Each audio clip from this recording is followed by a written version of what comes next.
Thank you for watching this short video. My name is Brother Sean, and I am a member of the Teo community of Interfaith Franciscans. Forgive me, I'm looking for my glasses and they're here. And I get approached by many people who aren't Catholic or Christian to ask me, why am I wearing denim?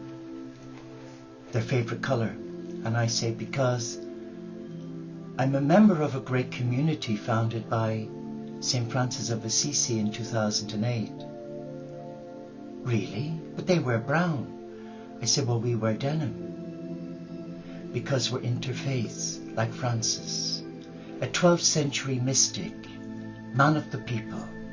But you know, many people still have a love for this man who have no faith. And he's touched many lives and many hearts, but still people know very little about him other than the name and the many statues they see of him holding an animal, a dove, a bird. So on live stream beginning the first Monday in August, I will be doing a 30-minute talk on the modern day Francis of Assisi. But first I want to share with you what's written in this beautiful book that's by Chris Park, who's not a Franciscan. I believe he's a Quaker. And it's called Francis' Life and Lessons. And here he says, separating the man from the myths and distinguishing between the rhetoric and reality about Francis remain major challenges. But as Chesterton emphasizes, although there is a mass of legends and anecdotes about Francis of Assisi, nobody but a fool could fail to realize that Francis of Assisi was a very real historical human being. Francis has been framed in many different ways and has meant different things to different people. Cron points out that Rembrandt painted him, Zeffirelli filmed him, Chesterton eulogized him, Lenin dies with his name on his lips, Toynbee compared him to Jesus and Buddha, Kerouac picked him as patron of the Beat generation, Sir Kenneth Clarke called him Europe's greatest religious genius. He was and is loved and admired by many because of the simplicity of his lifestyle, his faithfulness to the call of God, his love of God and his fellow people, his non-violence and his love of nature. He was able to interact effectively with all sorts of people, and he continues to have a universal appeal to people of all backgrounds and religions. Perhaps his strongest qualities were his dedication to God and his integrity. Spoto concludes that the most challenging aspect of Francis of Assisi is the utter seriousness of his life. Francis was one of the rare breeds of people like Mother Teresa, Martin Luther King, and Desmond Tutu, who have been used by God in very special ways, in serving the poor and the needy, making peace and bringing reconciliation, healing the sick and challenging received wisdoms about such things as status, wealth and power. He holds a special place in church history because of the ways in which he challenged the established church from within. Dennis refers to Francis as the first Protestant because of his reform within the body of the church. To the church's ostentation, inattention to the poor and neglect of pastoral responsibilities complicity in the violence of the state, and general situation of decline. The emerging Franciscan movement offered a strong condemnation and a corrective. Hall describes him as the last Christian because no one after him worked as strenuously against the forces of modernity as he did, with his body, with his very life. And even though he is an important figure from history, Francis still speaks to us today. He speaks to us through his life and his works. He has much to teach the wider church today. Cron underlines the fact that Francis was a Catholic, an evangelical street preacher, a radical social activist, a contemplative who devoted hours to prayer, a mystic who had direct encounters with God, and someone who worshipped with all the enthusiasm and spontaneity of a Pentecostal or an interfaith Celtic being. He was a wonderful integration of all the theological streams we have today. So Francis was an enigma. Are you an enigma?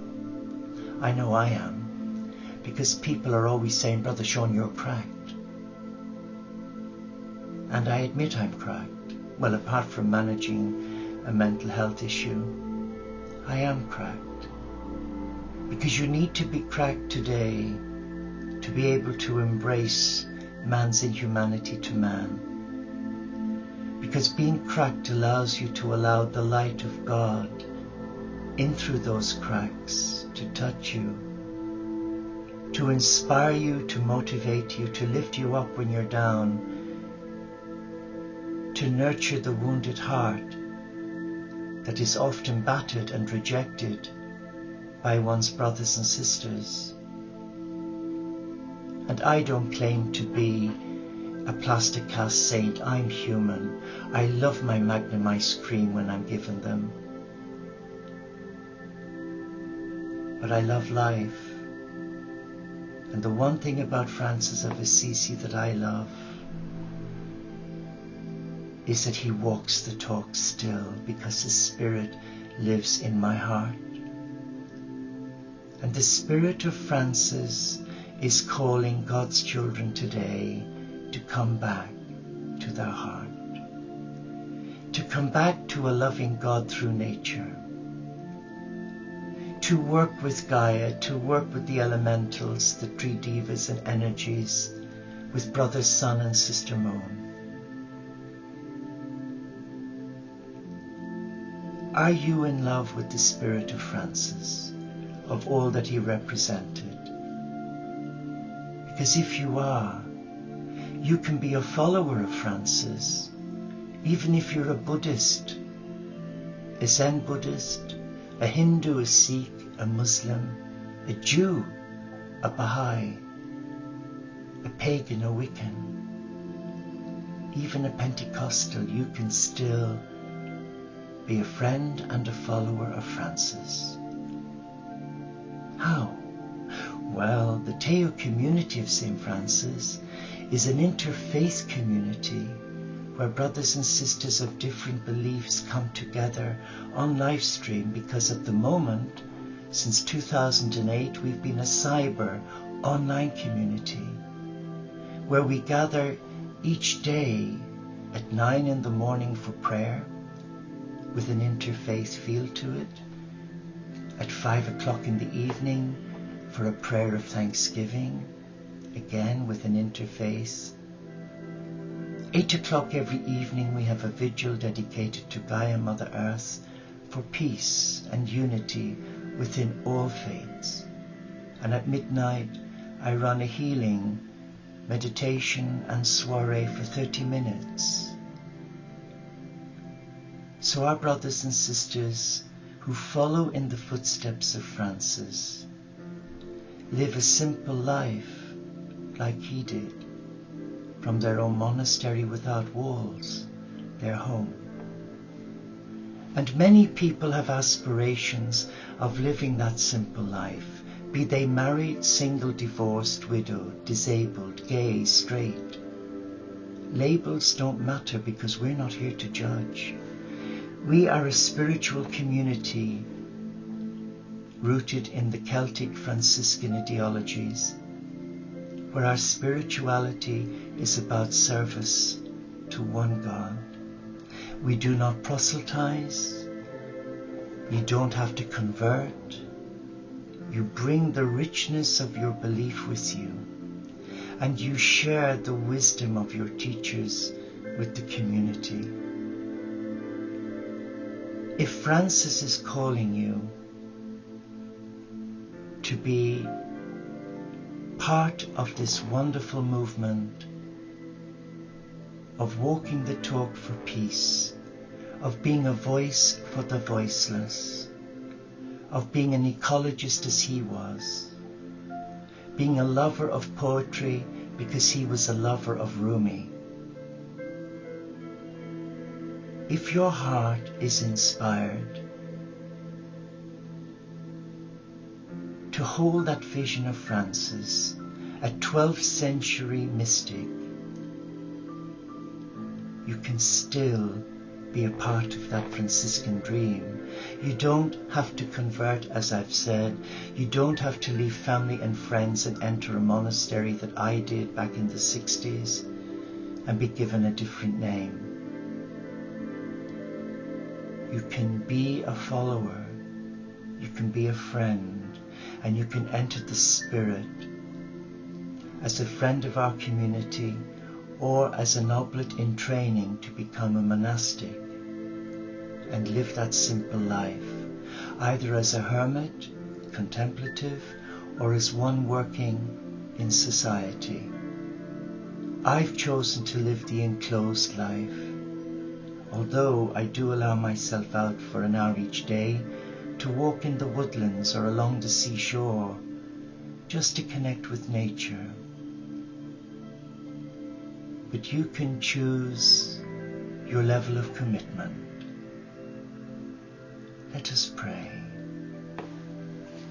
Father, Mother God, in each generation you raise up mighty people, ordinary men and women who leave their sacred footprints, their love of you, that inspire many to follow you.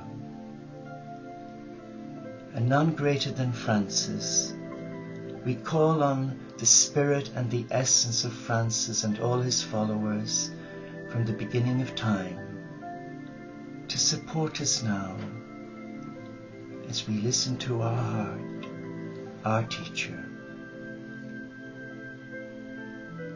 I'd like to share with you now a fourfold Franciscan blessing. May God bless you with a restless discontent and discomfort about easy answers, half-truths and superficial relationships, so that you may seek truth boldly and love deep within your heart.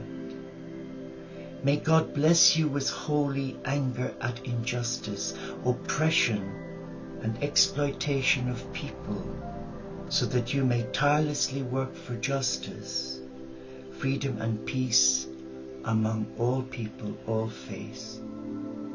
May God bless you with the gift of tears to shed with those who suffer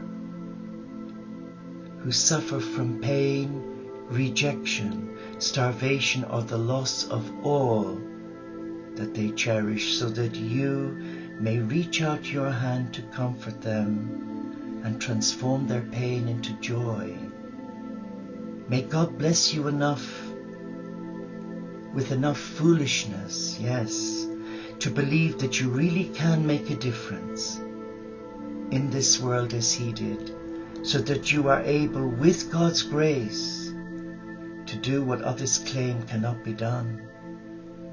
And the blessing of God, the Supreme Majesty, and our Creator, Jesus, the cosmic Christ, the incarnate Word, who is our brother and Saviour, and the Holy Spirit, our advocate and guide, who is the fire of God, be with you and remain with you this day and forevermore. And thank you. Live the dream. Reclaim your divinity as a child of God and become a true friend of Francis, embracing every child of God as your equal, as your brother or sister. Namaste. Shalom inshallah paxet bonum. Om Shanti solo di caritas. Salakum alaikum. Peace. God bless you.